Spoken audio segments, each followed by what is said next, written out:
Okay, तो अभी तक हम ये समझ चुके हैं कि डायबिटिक रेटिनोपैथी होती क्या है, इसकी क्लासिफिकेशन क्या है। अब ये कि इसको हम डायग्नोज कैसे करेंगे कि पेशेंट में, तो इसमें 3 इंपॉर्टेंट इन्वेस्टिगेशंस है जो हम करवा सकते हैं in order to diagnose diabetic retinopathy. Number 1 is fundus examination. और फंडस को हम कैसे एग्जामिन कर सकते हैं, तो डायरेक्ट ऑप्थेल्मोस्कोपी से भी कर सकते हैं, इनडायरेक्ट ऑप्थेल्मोस्कोपी से भी कर सकते हैं, और स्लिट लैंप बायोमाइक्रोस्कोपी से भी कर सकते हैं, जिसमें हम कॉन्टैक्ट लेंसेज यूज़ करते हैं और नॉन कॉन्टैक्ट लेंसेज यूज़ करते हैं। ठीक है, तो direct ophthalmoscopy, indirect ophthalmoscopy and biomicroscopy, slit lamp biomicroscopy with और विदाउट कॉन्टैक्ट लेंसेज। तो ये हम उसको इस तरह से डायग्नोज कर सकते हैं। इसके अलावा हम फंडस फ्लोरेसेंट एंजियोग्राफी करा सकते हैं, जिसमें हम वास्कुलेचर का आइडिया लेते हैं, वहाँ से लीकेज का आइडिया लेते हैं। तो उसमें हमें FFA पे हमें लीकिंग एरिया का पता चलता है, नॉन परफ्यूज्ड एरिया का पता चलता है और न्यू वास्कुलराइजेशन का पता चलता है। तो जो भी वास्कुलर चेंजेस आ रहे हैं वो हमें FFA पर या फंडस फ्लोरेसेंट एंजियोग्राफी पर पता चल जाता है। थर्ड जो important investigation that is optical coherence tomography.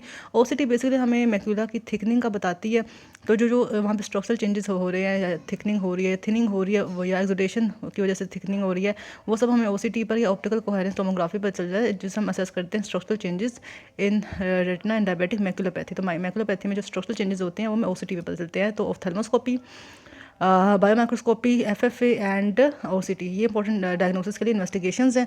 इसके अलावा जो हमें लैब इन्वेस्टिगेशंस करानी होती है उसमें तो ब्लड शुगर लेवल है, random and fasting, urine analysis है, और जो इंपॉर्टेंट टेस्ट है उसमें रीनल फंक्शन टेस्ट आ जाते हैं, लिपिड प्रोफाइल आ जाती है, glycosylated haemoglobin to see for past history of diabetes. ठीक है, कि वो कंट्रोल थी या अनकंट्रोल थी। तो blood sugar level, urine analysis, RFTs, lipid profile, glycosylated haemoglobin, तो ये हमने इन्वेस्टिगेशन करानी है लैब से। डिफरेंशियल्स क्या हम कंसिडर कर सकते हैं लुकिंग फॉर डायबिटिक मैक्यूलोपैथी, तो वही जो विजन लॉस करते हैं उसमें हाइपरटेंसिव रेटिनोपैथी है, सेंट्रल रेटिनल वेन ओक्लूजन है, ब्रांच रेटिनल वेन ओक्लूजन है, Eales periphlebitis or any vascular disease, ocular ischaemic syndrome है, सिकल सेल डिजीज़ है, रेडिएशन रेटिनोपैथी और ल्यूकीमिया, सब डिफरेंशियल्स हैं इन केस ऑफ डायबिटिक मैक्यूलोपैथी।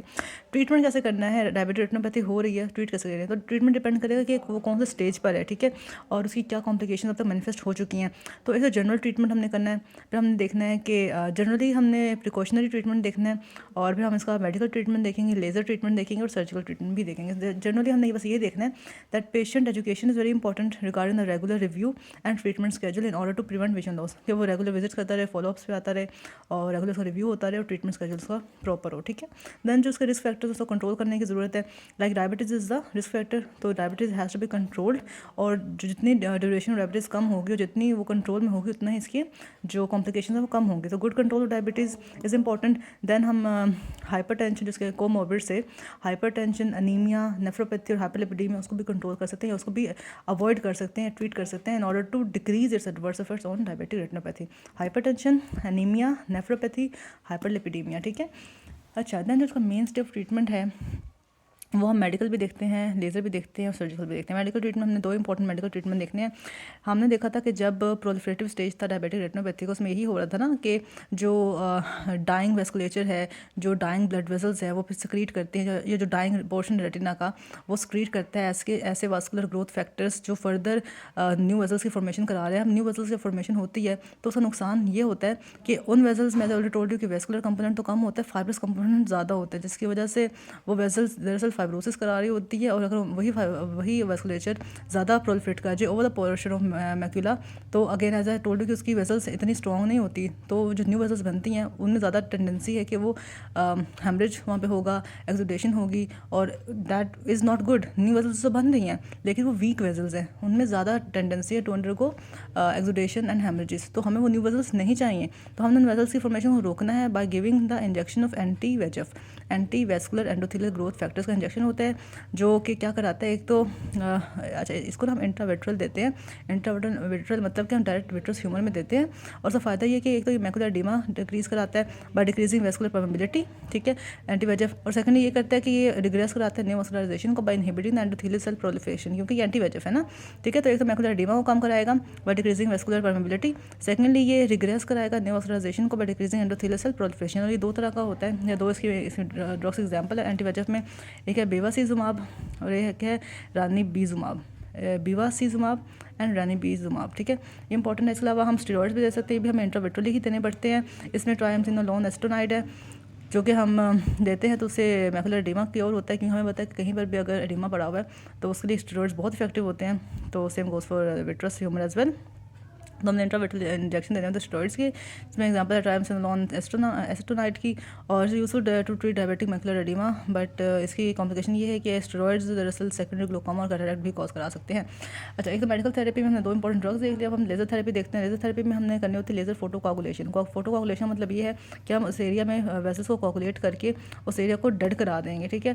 और हम एरिया को डेड क्यों करा रहे हैं? जिस रेटिना के पोर्शन में नेक्रोसिस हो चुका है, लेकिन जो कुछ बचे हुए सेल्स हैं उस नेक्रोस्ड एरिया की, वो सिक्रीट करते हैं वेजफ। तो अगर हम सारे ही सेल्स को डेड करा दें उस एरिया में, तो एक तो वहाँ की ऑक्सीजन रिक्वायरमेंट कम हो जाएगी, और दूसरा ये कि वहाँ से जो वेजफ की सिक्रीशन थी वो रुक जाएगी। तो इसलिए हम फोटोकोगुलेशन कराते हैं। और जो फोटोकोगुलेशन है वो हम फोकल भी कर सकते हैं, कि जिस एरिया में, जैसे ये आप देख सकते हैं कि इस एरिया में हमने जस्ट फोकल कोगुलेशन करा दी, या हम ग्रिड भी कर सकते हैं कि हम ओवरऑल पूरी पेरिफेरी में फोटोकोगुलेशन करा दें। और एक हम पैन रेटिनल भी कर सकते हैं। पैन रेटिनल का मतलब होता है कि हम पूरे रेटिना के फोटोकोगुलेशन करा दें, मतलब कि वहाँ पर फिर क्या होगा कि कोई वेजफ सिक्रीट ही नहीं होगा, ठीक है। अच्छा, तो पर हम डेफिनेटली मैक्यूला को स्पेयर कर दें कि जो विजुअल एक्टिविटी है वो रिटेन रहे, ठीक है। तो ऑब्जेक्टिव जो फोटोकोगुलेशन ही होते हैं यही होते हैं। फोटोकोगुलेशन में हम डिस्ट्रॉय करते हैं, बर्न करते हैं हाइपोक्सिक इस्केमिक रेटिना को, to stop the release of vasoformative substances and that will cause the involution of the new vessels, ठीक है। कि हम डिस्ट्रॉय कर रहे हैं, बर्न कर रहे हैं इस्केमिक रेटिना को, ताकि वेजोफॉर्मेटिव सब्सटेंसेस की सिक्रेशन रुक जाए। इसके अलावा हम डिस्ट्रॉय कर रहे हैं, क्लोज कर रहे हैं लीकेज एरियाज को भी, to enhance absorption of oedema and exudate. तो फोटोकोगुलेशन नतीजे में एक तो रेटिना पोर्शन डिस्ट्रॉय हो रहा है जो कि ऑलरेडी हाइपोक्सिक था, और साथ में हम लीकेज एरियाज को भी बंद करें ताकि एक्सुडेशन और एडिमा ना हो, ठीक है। तो ये लेजर फोटोकोगुलेशन के कुछ ऑब्जेक्टिव्स हैं। तो ये 2-3 तरह की होती है। तो फोकल ट्रीटमेंट होती है, फिर फोकल मैकुलर एडिमा, इसके अलावा ये ग्रिड पैटर्न में करते हैं, वो डिफ्यूज मैकुलर एडिमा, और हम पैन रेटिनल फोटोकोगुलेशन भी कर सकते हैं। ये स्कैटर्ड लेजर ट्रीटमेंट होता है, और ये मेन स्टे है फॉर प्रोलिफरेटिव डायबिटिक रेटिनोपैथी, कि आप पूरे रेटिना पे ही फोटोकोगुलेशन कर देते हैं, ठीक है। अच्छा, देन सर्जरी करनी पड़ जाती है। सर्जरी हम तब करते हैं जब परसिस्टेंट विट्रस हैमरेज हो, वो ख़त्म ही नहीं हो रहा, तो हमें उस केस में फिर विट्रेक्टमी करनी पड़ जाती है कि अब विट्रस हैमरेज ख़त्म ही नहीं हो रहा, तो हम विट्रस ह्यूमर को ही रिमूव कर दें। इसके अलावा अगर ट्रैक्शनल रेटिनल डिटैचमेंट हो जाए ट्रैक्शन की वजह से, तब भी हमें विट्रेक्टमी करनी पड़ जाती है, विट्रस ह्यूमर को एक्सट्रैक्ट करना पड़ जाता है। इसको पार्स प्लाना इसलिए कहते हैं कि हम पार्स प्लाना के लेवल पर एंटर होते हैं और विट्रस ह्यूमर को एक्सट्रैक्ट करते हैं, ठीक है। और अगर प्री मैकुलर रेट्रोहाइलॉइड हैमरेज हो जाए, जो हमने पीछे देखा भी था, तब भी हमें करना पड़ता है वो विट्रेक्टमी करनी पड़ती है। और अगर ट्रैक्शनल मैकुलर एडिमा हो तो भी करनी पड़ती है। तो पार्स प्लाना विट्रेक्टमी हम करते हैं, उसके बाद हम endo laser pan retinal photocoagulation कर देते हैं। तो ये उसके सर्जिकल ट्रीटमेंट है। और हमने उसकी इंडिकेशन भी देख ली कि डेंस परसिस्टेंट विट्रस हैमरेज था, ट्रैक्शनल रेटिनल डिटैचमेंट थी, रेट्रोहाइलॉइड हैमरेज था, और ट्रैक्शनल मैकुलर एडिमा था, ठीक है। तो अब ये हमने ट्रीटमेंट ऑप्शन देख लिए हैं। मेडिकल में हमने 2 देखे, स्टेरॉइड और एंटीवेजफ। लेजर में हमने 3 तरह की लेजर ट्रीटमेंट देख ली, और हमने सर्जरी में पार्स प्लाना विट्रेक्टमी देखी, और endo laser pan retinal photocoagulation को फॉलो करती है।